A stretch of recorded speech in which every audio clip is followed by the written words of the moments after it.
Hace un tiempo atrás, en NTN 24, comenzamos a publicar una serie de cápsulas para recordar y exponer ante la opinión pública los diferentes casos de presos políticos en Venezuela. Uno de ellos fue el caso de Loren Saleh, preso político del régimen de Nicolás Maduro, que después de estar preso algo más de 4 años, fue excarcelado y enviado en un destierro obligado a España. Este fue el caso de Saleh que presentamos en la serie que titulamos Los presos del régimen.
Esa imagen que vimos al final es una imagen que muchos esperamos ver durante mucho tiempo, porque es la imagen donde Loren se encuentra con Yamile Saleh, su madre, después de todo este tiempo en prisión. Loren Saleh es nuestro invitado el día de hoy. Loren, bienvenido, gracias por acompañarnos, gracias por estar en el programa. Celebro tu libertad, como la he celebrado todos estos días, y celebro que estés con nosotros. Bienvenido. Muchas gracias. Y Dania, muy contento de poder estar en tu programa. Pensé que nunca lo iba a poder hacer, que no nos íbamos a poder hablar después de esa última vez que conversamos en Bogotá, ¿no? Pero bueno, finalmente ya estoy aquí en Madrid, estoy nuevamente en libertad, aunque una libertad media. No termina de ser libre hasta que Venezuela no lo sea. Y me angustia muchísimo la situación de las personas que se encuentran aún privadas de libertad. Como lo he dicho, mi celda no está vacía. Mi celda quedó ocupada, y quedó ocupada por gente inocente que no merece estar ahí. Tenemos una gran cantidad de temas para conversar. Ciertamente nos vimos unos días antes de que el gobierno del presidente Santos te entregara al gobierno de Venezuela. Nos vimos en Bogotá. Lamentablemente tuve que reportar que había sido entregado al gobierno. Pero vayamos por parte. Primero te quiero preguntar a qué sabe, a qué huele la libertad después de 4 años, 1 mes y 8 días de estar preso. Que es confuso. Es confuso poder retomar la libertad así, porque te soy franco, todavía uno tiene como que esa sensación de que en cualquier momento vas a levantarte y vas a encontrarte de nuevo en la celda. Yo odiaba dormir. Yo odiaba quedarme dormido cuando estaba preso, y porque siempre que te tocaba despertar del sueño, y el despertar significaba ver nuevamente las mismas paredes blancas, y es un momento, un punto de quiebre ahí, punto de quiebre emocional, espiritual, y todavía tiene uno como esa sensación, ¿no? De que, bueno, no me emociono mucho todavía, porque en cualquier momento voy a despertar de nuevo y voy a encontrarme. ¿Estabas preparado para salir en libertad? ¿Te imaginaste que esto podía pasar? No, en ningún momento. Justamente lo contrario, estaba preparado para todo, menos para estar en libertad. Yo había asumido que iba a estar ahí hasta que el régimen cayera o que iba a morir ahí. Iba a morir en medio de una confusión, una revuelta o de un- una explosión en Venezuela. Mm, Y lo sentí así porque así me lo hicieron saber desde el día uno. O sea, mm. realmente el ensañamiento del régimen fue bien particular en mi caso. Y fue tan así que salieron todos mis compañeros y me quedé yo ahí. Ese día fue doloroso, fue muy duro. Pero bueno, yo lo terminé aceptando. Mm. Y porque además, y Dania, yo tenía que matar la esperanza de salir. Yo tenía que matar la ilusión de salir nuevamente. ¿Por qué, Loren? Porque, o ¿Por sea, qué? O sea, ¿por qué porque, tenías que matar la esperanza, la ilusión de salir?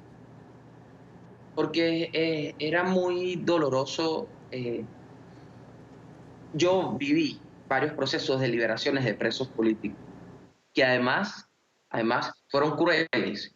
Ese tema de que hay unas listas de presos políticos, unos que sí, unos que no, y será, o sea, eso fue cruel. O sea, ese tema de las listas. O sea, yo estuve más de 4 años, pero en esos 4 años hubo por lo menos 3, 4 liberaciones de tandas de presos políticos, pero eso era cruel realmente. Era realmente poco noble, era devastador que uno no sabía quiénes iban a salir y cuándo iban a salir y cómo. Porque es que ese es el problema, la incertidumbre y la zozobra. Entonces siempre se escuchaba, no, que hay una lista. Y bueno, ¿quiénes son los que están en esa lista? ¿En base a qué? ¿No? Los más viejos, los más nuevos, los más sonados, los menos sonados. Es realmente devastador y uno ilusionarse de que esta vez vas a salir tú. Y peor aún, que la familia se ilusione y se quede esperando afuera en las puertas de la cárcel a que tú salgas y que ese día no sales y te quedas ahí. Oye, ¿cómo regresa tu familia al hogar? Como le tocó a mi familia varias veces. ¿Cómo Mm. regresas tú a descansar en tu celda después de eso? Entonces, era horrible. Estos últimos procesos después del motín de liberaciones, Sí. ese tema de las listas, eh, entonces, bueno, tú no estabas en un partido, entonces, bueno, como no eras parte de un partido político, entonces no estaba quien negociara por ti, o sea, era una cosa terrible, terrible, terrible. Entonces, tenías que asumir de que ibas a estar preso y que te ibas a quedar ahí y que lo único que te queda es combatir el sistema, es pelear, pase lo que pase, te cueste lo que te cueste. Mm. Eh, Ahora, muchas de las cosas que yo estoy diciendo ahorita, muchas de las cosas que yo estoy diciendo ahorita, las escribí y las sacaba en cartas y en informes sí, estando preso. Claro, ahorita tengo más visibilidad, claro, pero yo me acuerdo, Idania, que yo sí. denunciaba cómo se había muerto gente presa, cómo enfermaban a la gente, cómo la enfermaban y después le negaban la asistencia médica. Yo hice cartas, saqué informes, lo publicaba, lo advertía y no pasaba nada. Y no pasaba nada. Y lo de los menores de edad, ¿cuántas semanas, casi meses yo duré denunciando que había menores de edad presos y casi que nadie prestaba atención? Claro, Muchas de las y veces no que me... pasa, déjame interrumpirte un minuto con esa frase de no pasa nada. Porque el día de ayer se publicó tu entrevista en El Mundo de España. Una entrevista realizada por Cayetana Álvarez. Tú hablaste en esa entrevista de tu experiencia en las cárceles venezolanas, de las que seguramente vamos a hablar en esta entrevista nuestra. Hablaste de la tortura, hablaste de tus intentos de suicidio, pero antes de entrar en estos temas, yo quiero preguntarte, ¿por qué el asombro de muchos venezolanos? ¿Por qué el sorprenderse ante la crueldad del régimen? ¿Es que acaso no sabemos los venezolanos lo que ocurre a sus presos políticos dentro de la cárcel? Lo sabemos. ¿Para qué se sorprenden si al final, tú lo acabas de decir, no pasa nada? Sí, fíjate algo. Nosotros venimos denunciando la crueldad en torno a los presos políticos, incluso desde antes de yo estar preso, eh, desde el 2007. Se venía hablando de la necesidad de solidarizarse y apoyar la causa de la liberación de los presos políticos. En Venezuela se tortura, se dan tratos crueles, inhumanos y degradantes a personas por razón política desde el mismo momento que llegó el régimen de Hugo Chávez. Esto no es nuevo. Pero claro, a veces la gente no cree hasta que ve cicatrices, hasta que ve de cerca las cosas, pero lo que usted dice es verdad. O sea, en Venezuela se murió el aviador, y ¿qué pasó? ¿No? En Venezuela eh, hay más de 300 presos políticos, y además la mayoría de los presos políticos ni siquiera están afiliados a algún partido político. Y en Venezuela está preso el señor porque está en un espacio-tiempo y bueno, mala suerte. Su caso sirve para montar un cuento y una narrativa. En Venezuela duró meses menores de edad, niños de 16 años, y no pasaba nada, y no pasaba nada. Tuvo que haber un motín donde se puso en riesgo donde estuvo en riesgo la vida de más de 200 personas. Tenía que haber un norteamericano allá adentro para que entonces sí se creyera entonces lo que estaba pasando allá adentro. Yo por eso, yo se lo he dicho, yo he conversado con algunos miembros del gobierno, con muchas personas, diplomáticos, miembros de organismos internacionales, desde el primer momento que venía en el avión hasta hoy. Sí. Y yo le digo, oye, pero, o sea, ¿por qué nos sorprende lo que está pasando en Venezuela si existe Cuba? ¿No? ¿Por qué nos sorprende si está pasando lo que está pasando en Venezuela si Venezuela, la dictadura en Venezuela ha tomado las proporciones que ha tomado porque la comunidad internacional se lo permitió? Porque esa también aquí también hay una responsabilidad de la comunidad internacional. La comunidad internacional hoy, no sé, a veces, ¿no? Como que espera que los venezolanos, no sé de qué forma, nos liberemos del régimen terrorista en Venezuela, eh, cuando la verdad es que solo no podemos. Cuando la dictadura tomó el tamaño que tiene porque la comunidad internacional se lo permitió, Claro, fue pero cómplice.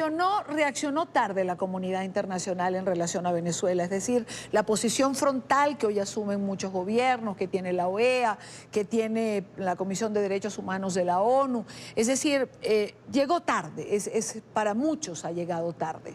Pero, Absol- pero también, Absolutamente. pero no tiene Recordemos la OEA, responsabilidad. el trabajo, Pero no tiene antes de Luis Almagro, responsabilidad, el trabajo tan Loren, patético que hizo la OEA. pero también no tiene responsabilidad, no tienen responsabilidad los venezolanos también en haber permitido que la revolución llegara donde llegó, que el régimen avanzara como avanzó. No hay responsabilidad también, por ejemplo, de la clase política no haberse puesto de acuerdo hasta el día de hoy para tener una sola línea de confrontación con el régimen. Sí, o sea, yo le he dicho, es triste que nosotros a los jóvenes nos haya tenido que pagar la factura de otros, que nosotros los jóvenes tengamos que cargar cruces ajenas, que nosotros los jóvenes estemos sufriendo la resaca de la rumba de otros. Y pareciera que no están a la altura de la crisis política. Ahora bien, yo creo que también el tema de la unidad no es un tema como a veces se quiere reducir o simplificar, un tema de egos o un tema de malcriadeces políticas. Yo creo que también es difícil, ha sido difícil, porque vivimos en un sistema terrorista de chantajes, de presiones, que controla prácticamente todo dentro del territorio nacional, y no es fácil, y no es fácil, poder hacerle frente a, a un régimen terrorista desde la política. Yo creo que no es fácil y yo creo que hay que ser un poco... no hay que simplificar las cosas. Ahora bien, también Claro. la dirigencia política tiene que ponerse al día. Y si no pueden, darle paso a las nuevas generaciones. Denle paso a las nuevas generaciones. Yo me sorprendo cómo en otros países han surgido liderazgos buenos, fuertes, sólidos, que han traído progresos al mundo, como lo vemos en Colombia, es un buen ejemplo de eso, en Canadá, pero en Costa Rica, en muchos lugares, pero en Venezuela todavía queremos mantener prácticas viejas de la política cuando todo ha cambiado. Hoy ha cambiado muchas cosas, ¿no? Sí. Entonces, yo voy a hacer todo el esfuerzo posible. Voy a hacer todo el esfuerzo posible para que haya una unidad, para que haya una alternativa política sólida en Venezuela, porque la agenda tampoco puede ser el caos. Claro. La agenda para Venezuela tampoco puede ser el caos. Y la comunidad internacional tiene que tener claro que en Venezuela hay también una alternativa política sólida preparada para gobernar este país. Ahora, Loren, repasemos algunas cosas que no quiero dejar de lado. Por ejemplo, ¿por qué decide el gobierno de Juan Manuel Santos entregar a Loren Salet? Porque Juan Manuel Santos quería, su proyecto político chocaba con el interés de una Venezuela libre. El presidente Santos no es un presidente demócrata. Los presidentes demócratas, las personas demócratas aceptan la crítica, aceptan las diferencias. Los demócratas no ocultan las víctimas de, de, de crímenes de lesa humanidad. Los demócratas no pueden tapar las víctimas del terrorismo, y el presidente Juan Manuel Santos lo hizo. El presidente Juan Manuel Santos es parte de esa comunidad internacional que le sirvió a la dictadura venezolana. Él puso los 2 periodos presidenciales al servicio de la dictadura. Luego, en 3 meses, al final, quiso reivindicar lo que hizo en 2 periodos. El presidente Santos quería, a como fuera el lugar, sin importar las consecuencias después, firmar un proceso de paz y tener su Nobel. No importa lo que pase de ahí para adelante. Ya después pues no seré presidente. Y el problema era que nosotros estuvimos denunciando el ocultamiento de víctimas en Colombia, pero también en Venezuela, porque la guerrilla colombiana, el narcotráfico, es parte del sistema en Venezuela. No es que el gobierno los protege, no es que son el gobierno en Venezuela. Y eso fue algo que no se quiso tocar y que se ocultó en el proceso de paz en Colombia. Y nosotros, como activistas en derechos humanos de Operación Libertad, lo llevamos a esa discusión, lo llevamos a la Mesa Internacional de Víctimas de la Guerrilla Colombiana, y eso le molestaba al señor Juan Manuel Santos. Además que también le molestaba que nosotros lo increpáramos por su silencio cómplice por lo que ocurría en Venezuela.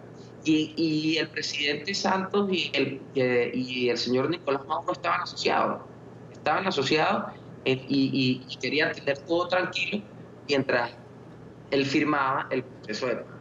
Y nosotros fuimos un ruido ahí. Pero lo que de verdad nunca imaginábamos era que iba a pasar por encima de las leyes internacionales y de los convenios internacionales como lo hizo. O sea, lo que hizo de verdad fue absolutamente desproporcionado. Y debe llamar a la reflexión para que más nunca le pase lo que me pasó a mí, a un activista de derechos humanos, ni en Venezuela, ni en Colombia, ni en lugar del mundo. Ya había antecedentes de eso en Colombia, con Fernando Valda. El presidente Juan Manuel Santos secuestró a Fernando Valda y lo entregó al presidente Correa, y terminó preso, siendo inocente. O sea, Loren Salet no es el único caso de atropello que cometió el señor Juan Manuel Santos. Y sabrá Dios cuántos más. Lo importante hoy ¿Sí? es que eso no puede volver a suceder. Eso no puede volver a suceder y ahí es donde quizás tiene valor y fuerza el testimonio, no solo mío, sino el testimonio de muchos por los que hemos pasado por estas situaciones. Y yo espero que el señor Iván Duque mantenga una línea comprometida con la democracia, mantenga una línea comprometida con la libertad y los derechos humanos en la región. Ahora, Loren, fueron 4 años, 1 mes, 8 días. 26 meses en la tumba y el resto del tiempo en el helicoide. ¿Por qué te sacan de la tumba y te llevan al helicoide? Ahí hubo varias cosas. Uno, había o sea, mantenerme ahí adentro, había una fuerte presión. Primero porque yo estaba decidido, y Daniel decidido, a que o frenaban o me mataban. O sea, yo no les daba tregua tampoco. Yo no me iba a doblegar y a someter tan fácilmente. Segundo, había una presión internacional y cuando eso estaban tratando de que el Vaticano, ¿no?, avalara uno de los intentos de diálogo. Y digamos que la gota que rebosó el agua ahí fue una fuerte golpiza que me dieron ahí en Plaza Venezuela. Me golpearon muy fuerte y un día simplemente, después de la golpiza, yo no podía ni pararme de la cama, me busca uno de los comisarios, me dice que quieren hablar conmigo y me montaron de una vez en un vehículo y cuando me vi ya estaba en el helicoide. Y fue un cambio brusco, absolutamente, porque son lugares muy distintos. El Plaza Venezuela y el helicoide son lugares opuestos, pero ambos destinados para torturar. ¿Qué fue lo peor, lo que te marcó o el peor momento de todo ese tiempo que pasaste allí?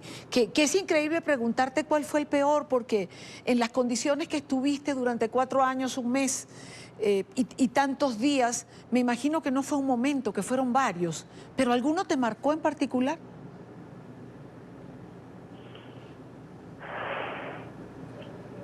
Yo creo que uno de los momentos más duros, que me sentí muy mal, fue un día que callé.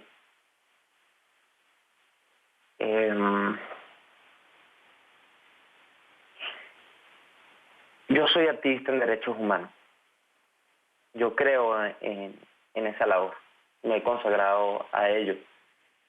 Y un día, a mí me sorprendió mucho llegar al helicoide y ver cómo guindaban a la gente como si nada.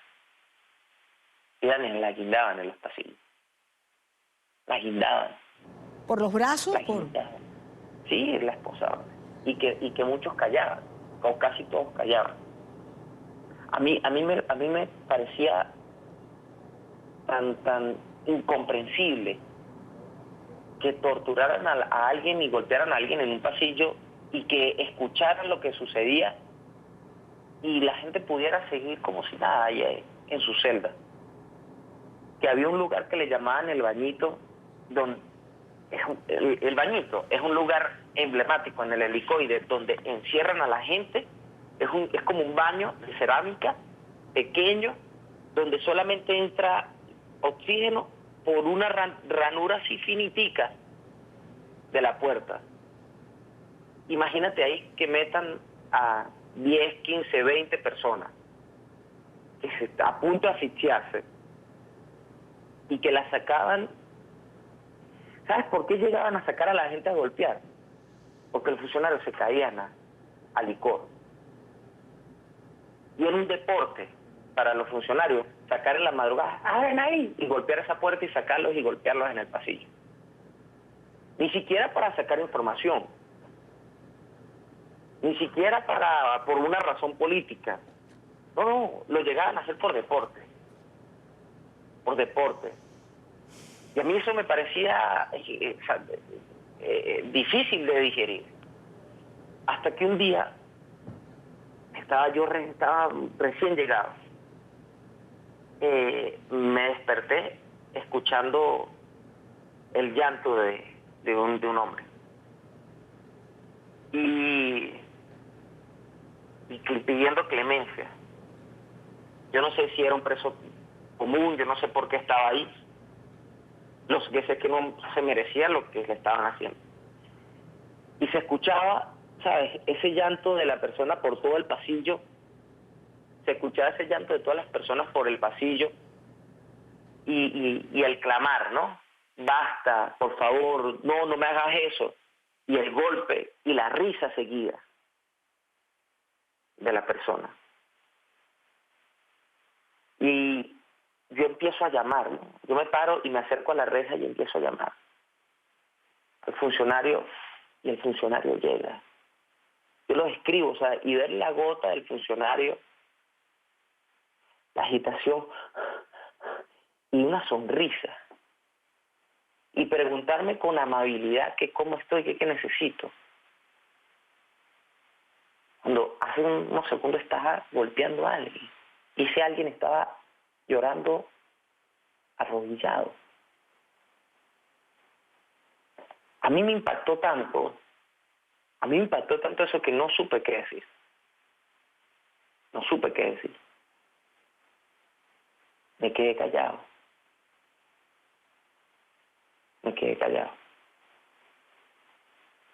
Ese quizás fue de los peores días de prisión.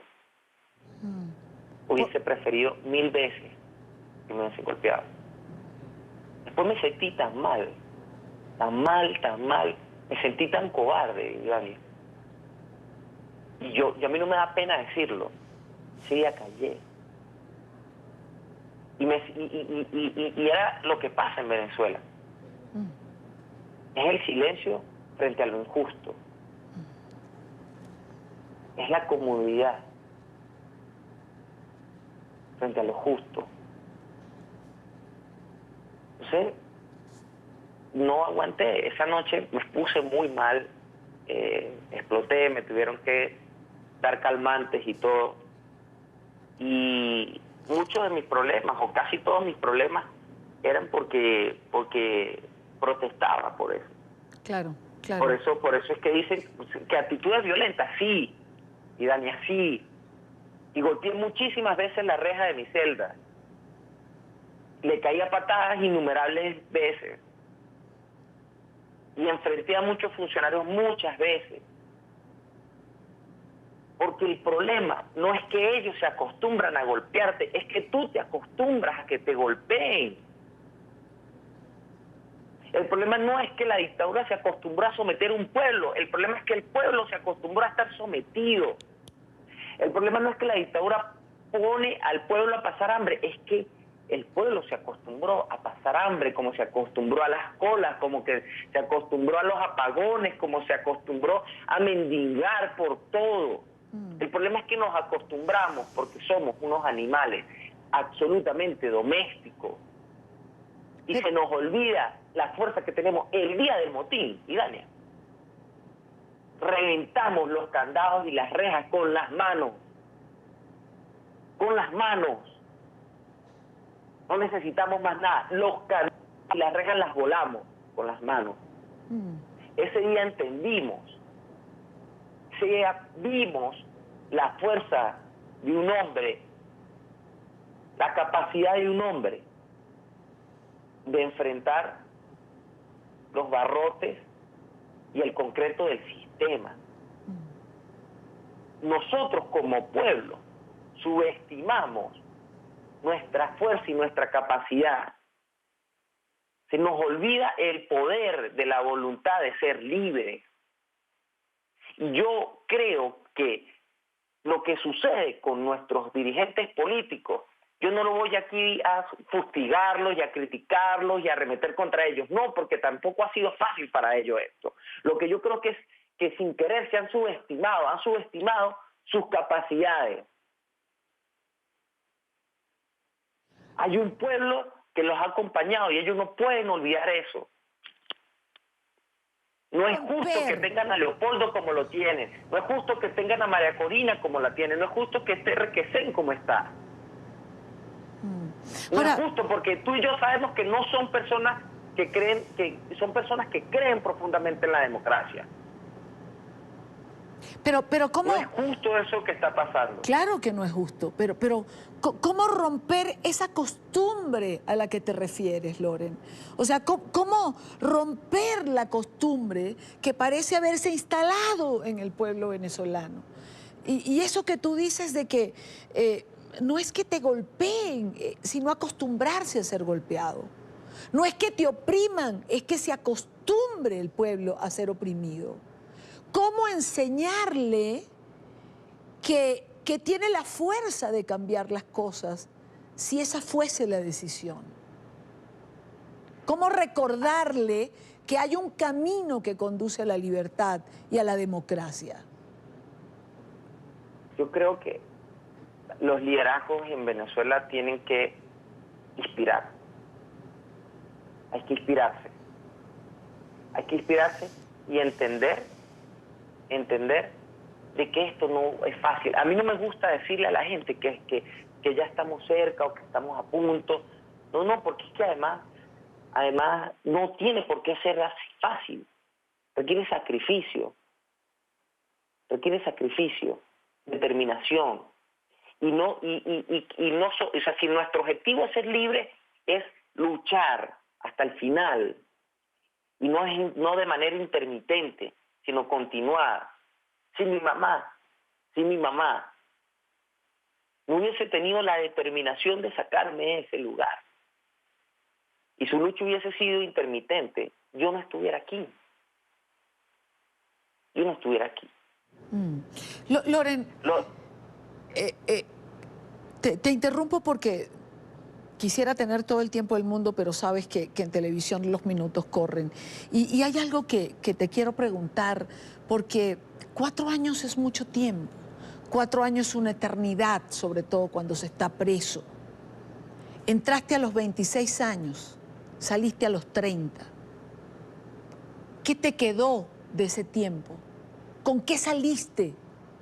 ¿Qué trajiste de esos 4 años de encierro?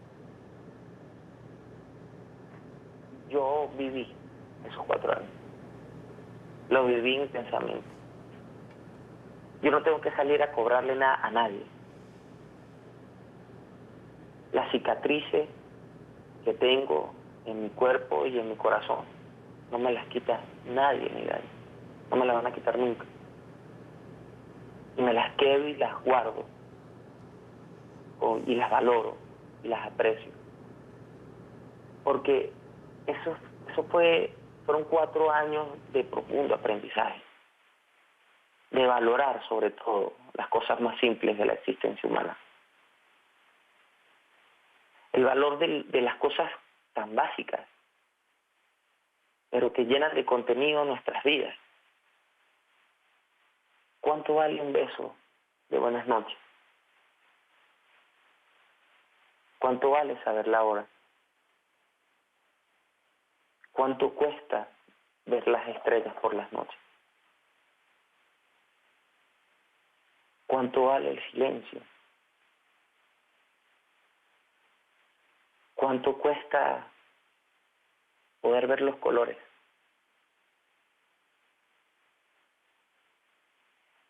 Yo no hubiese tenido la intimidad que pude lograr con Dios si no hubiese pasado por eso, seguramente.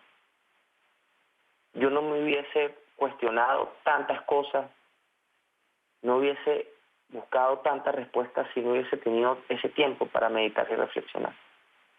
Pero además yo tampoco hubiese podido ver la belleza en medio del horror. Porque yo tampoco puedo decir que todo fue horrible y que todo...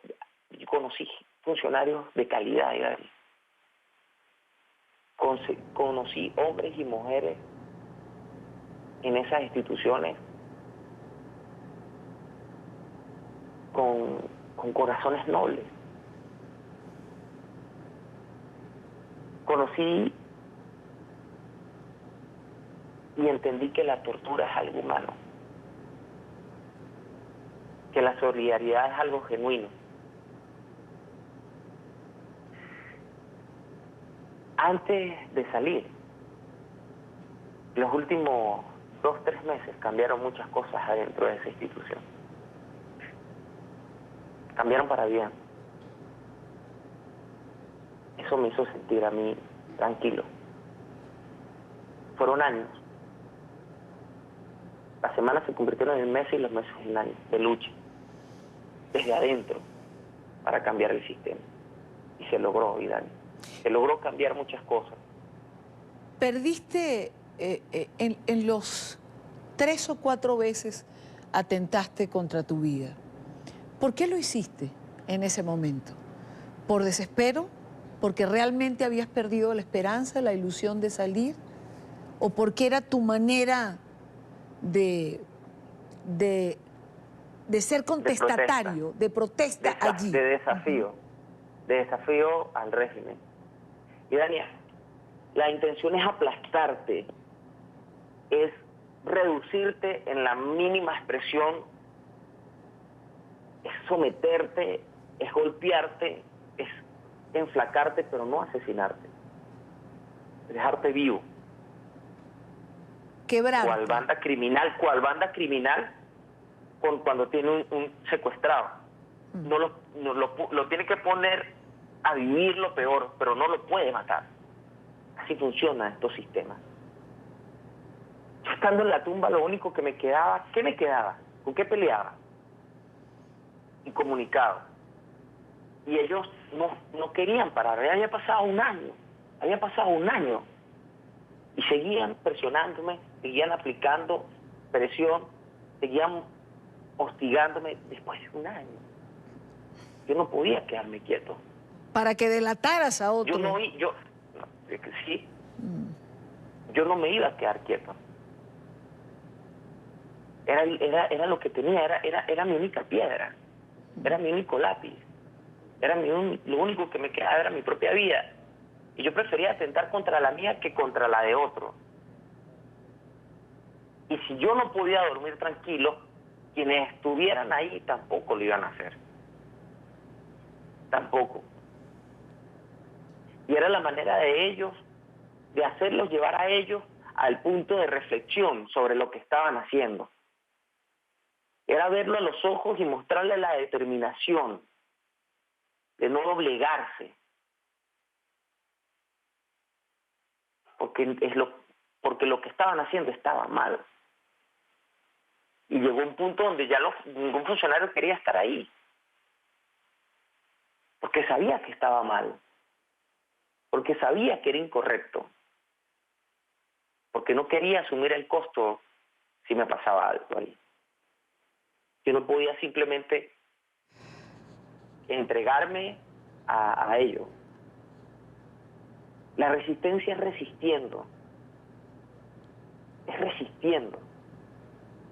Y llegar al límite. No es muy distinto a una huelga de hambre. Lo único que más acelerado. Pero cuando uno hace una huelga de hambre, cuando la hace de corazón, tienes la determinación de entregar tu vida. O sea, no es algo figurado. Claro. O sea, la lucha por la libertad, entregar la vida por la libertad no puede ser algo figurado, es algo literal. Es algo literal, y es literal. Y Dania, ¿sabes por qué?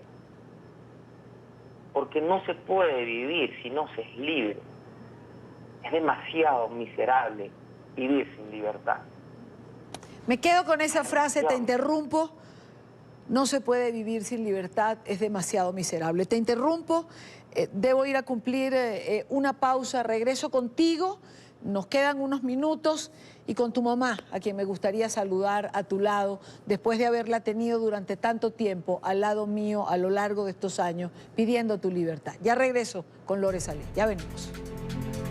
Con Lore Salé, con quien conversábamos en la parte anterior del programa, pero no puedo terminar una entrevista sin tener en el mismo recuadro a Yamile Salé, la mamá de Loren, a quien muchísimas veces ustedes vieron en este programa. Compartimos entrevistas cuando andaba por Europa pidiendo la libertad de su hijo o luchando por la libertad de él. Hicimos juntas un hashtag para hacer una campaña Liberen a Loren. Recuerdo que lo conversamos, si no recuerdo mal, Yamile, estabas en París, no recuerdo. ¿Creíste o nunca perdiste la fe de que este día iba a llegar? No, ni la fe. Bueno, disculpa, hola a todos. Muchas gracias. Hoy estoy feliz. Hoy es ese parto que me duró 4 años, 1 mes y 8 días. Pero se logró la libertad de Loren. Y bueno, estoy de modo mamá feliz. Y bueno, imagínate, compartiendo con ustedes, contigo, con los colombianos, con mis hermanos colombianos, es de gran alegría estar con ustedes. Tú te mereces, Yamile, estar en modo mamá feliz. Pero aparte de mamá feliz, tu hijo, no voy a olvidar nunca la cuenta porque igual la tengo en mi memoria y la he repasado muchas veces, 4 años, 1 mes, 8 días. Durante ese tiempo tu hijo fue torturado de diversas maneras. Y fue torturado además para incriminar a otros líderes políticos como María Corina Machado, Leopoldo López, Antonio Ledesma. Lo ha narrado el propio Lorenz. Aparte de modo mamá feliz, yo imagino que también tienes que estar en modo mamá orgullosa, porque la integridad de tu hijo es mucho más grande que la de otras personas que conocemos. Ay, bueno, con humildad, un orgullo, pero con humildad, de corazón. Y bueno, y así son los jóvenes venezolanos. Yo creo que todos los jóvenes debemos estar orgullosos de todos nuestros jóvenes venezolanos. Yo creo también que es así. Loren, hace unos minutos me decías, uno tiene que ser consistente y tener la voluntad de seguir, porque si tu mamá no hubiese seguido durante todo este tiempo, quizás tampoco estaríamos conversando ahora. Si por alguien te sentiste respaldado, ¿fue por ella a lo largo de estos años? Sí, absolutamente. No solo respaldado, yo diría inspirado. No hay mayor símbolo inspirador para mí en mi vida que mi mamá. Por ahí dicen que hijo de tigre nace rayado, ¿no?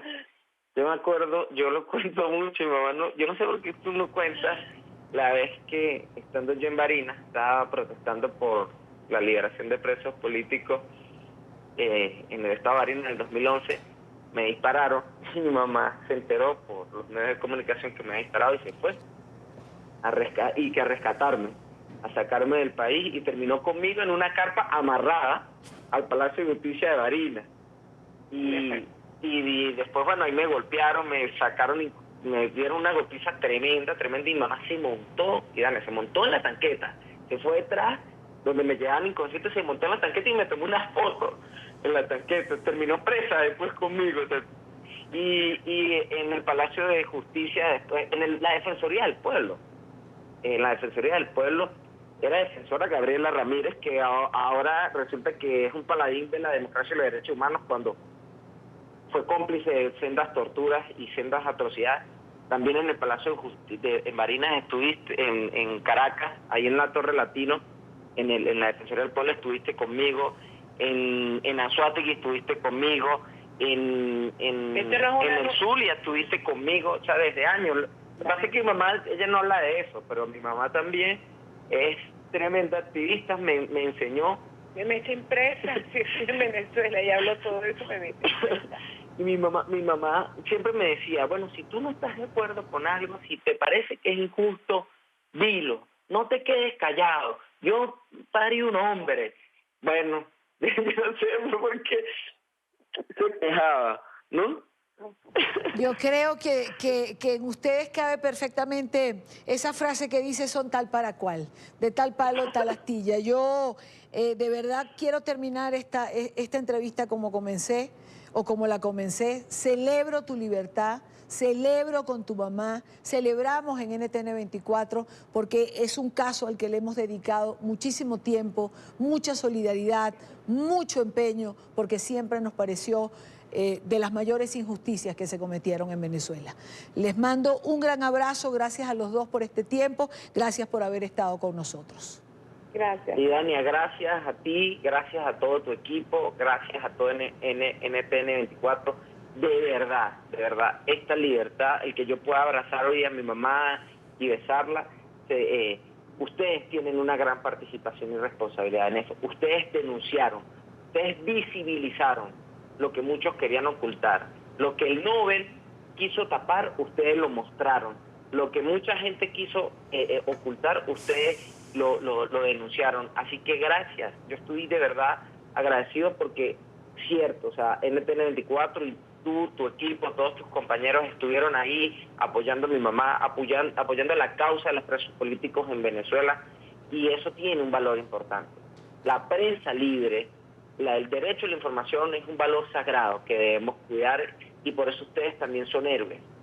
Son héroes de la democracia, son héroes de la libertad, que merecen el más alto reconocimiento de todos y cada uno de los venezolanos. Y Dania, mi corazón, de verdad, contigo, con todo el canal, con todo el equipo, gracias de verdad por todo lo que han hecho por la causa de los derechos humanos en Venezuela.